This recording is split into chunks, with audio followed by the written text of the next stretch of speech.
أهلا بك رمضان نرقى بك رمضان عدت لنا رمضان. 40 حدیث نبوی در فضیلت رمضان.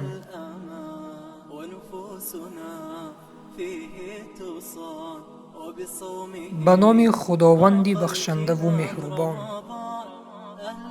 از المؤمنین عایشه خداوند از او راضی باد روایت است که فرمودند چون دهه آخر ماه رمضان مеомад پیامبر اکرم صلی الله علیه و سلم برای ابادت تلاشی زیاد میکرد، شبهایشرا با ابادت مگزارانید و اهل خاندانشرا برای ابادت بедор менамуд.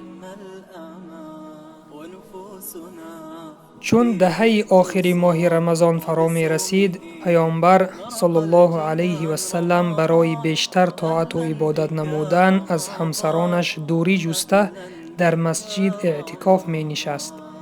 پیامبر صلی الله علیه و سلم شبهای آخر ماه رمضان را با عبادت گذرانیده شب زنده داری می کرد.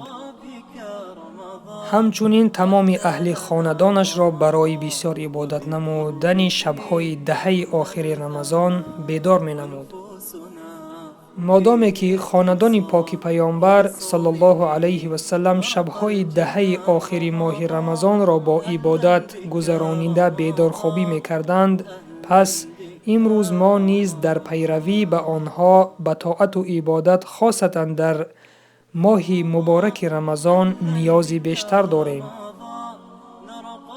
امروز پدر و مادران و سرپرستان را ضرورت پیش آمده است که اهل خاندانشان را چون پیامبرمان محمد صلی الله علیه و سلم در روحیه زهد و تقوا و خداپرستی تربیت نمایند.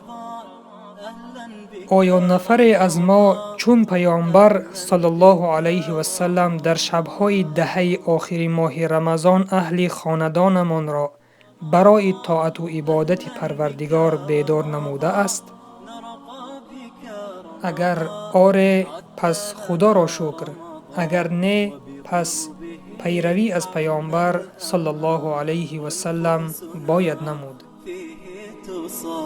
وبصومه نرقى الجنان رمضان أهلا بك